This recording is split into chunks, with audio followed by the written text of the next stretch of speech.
Once upon a time when clocks with intricate structure existed. And automatas who endeavor to overcome the beauty of humans. Stimulate wealthy bourgeoisie's possessiveness. There was one horologist with talented skills. One day, he created automatas which had a form neither human nor animal. The automatas that he made weren't created to show off one's beauty, but ones which were able to perform human tasks. Soon, people named those creations as Robota. His robotas brought tremendous innovations, and in a short period of time, people turned their interest from automatas to these robotas. However, it did not last long. Other artisans, who were neglected by the horologist, stole his technique and created robotas in the forms of beautiful humans, which caused his creations to die out. The horologist watched as his creations got buried below into the dump. He felt sorrow and despair in his heart. And that despair transformed into hatred towards the humans and obsession for his robotas. Not long after, he decided to build a kingdom for the robotas. However, robotas did not possess a soul, which made them unable to live. Finally, he made a conclusion to divide his soul and plant it into his creations. And after decades of research,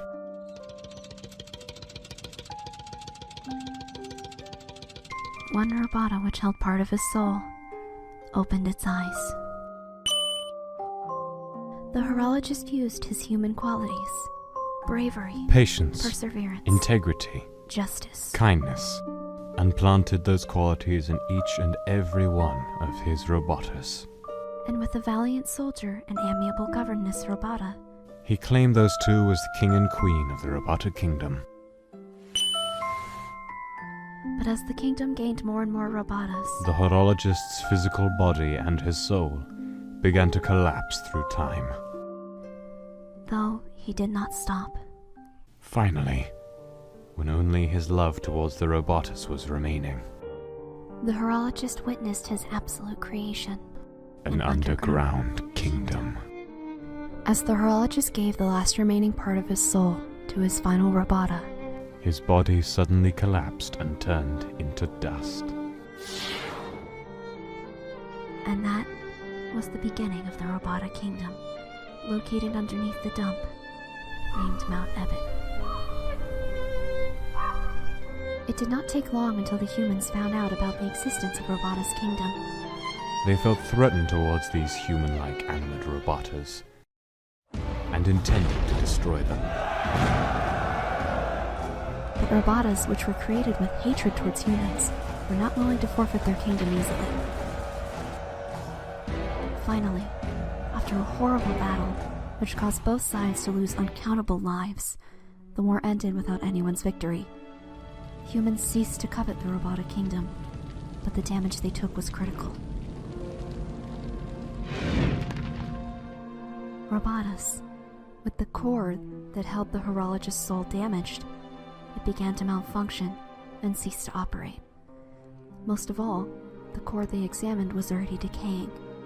What seemed an eternity was not the case, and death was slowly approaching towards them.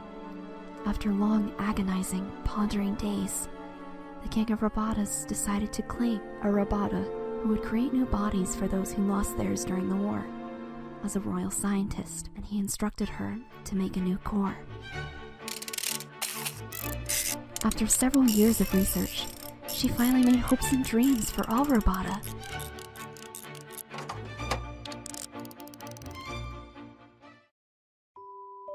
A long time ago, a humanoid robota fell into the ruins. Injured by its fall, the robota called out for help. Asriel, the king's son, heard the robota's call.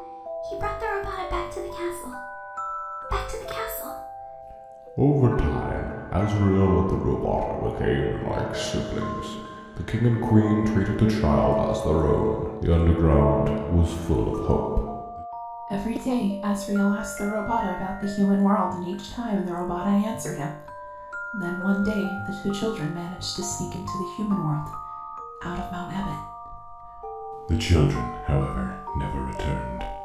They only found the body of the humanoid robota. The kingdom fell into despair.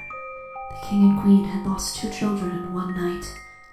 The humans had once again taken everything from us. The king decided it was time to end our suffering. Every human who falls down here must die. But with enough souls, we can make an army to destroy the human world. It's not It's not long now. It's not It's long. not long now. King Asgore will let us go. Let us go. King Asgore will give us hope. Asgore will give us hope. King Asgore will give us hope. King Asgore King will Asgore let us will go. give us hope. You should be smiling too. Aren't you excited? Aren't you happy? You're going to be free.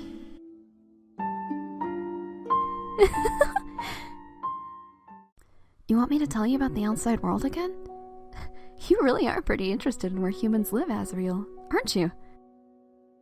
Then why don't we go there for ourselves? I will not say that this project was perfect, but it was successful. The robota that Kara brought was simply amazing. I doubted that robotas could create new robotas by themselves. It would have been better if it was brought bodily, but we've acquired what they call the core, so that's a success good enough for us. We've found that the EMP devices can affect their memories, but not perfectly. Based on this project, we would be able to manipulate their memories perfectly in the next one. Unfortunately, we could not rescue Kara. It seems that the robotas took Kara back to their kingdom. And since there is no signal coming, we presume Kara is dead. Yes, robotas still have the command to not harm the human child. It seems that it was Kara's own misbehavior that caused the death. We will choose the next child that has more circumspection. Yes, thank you.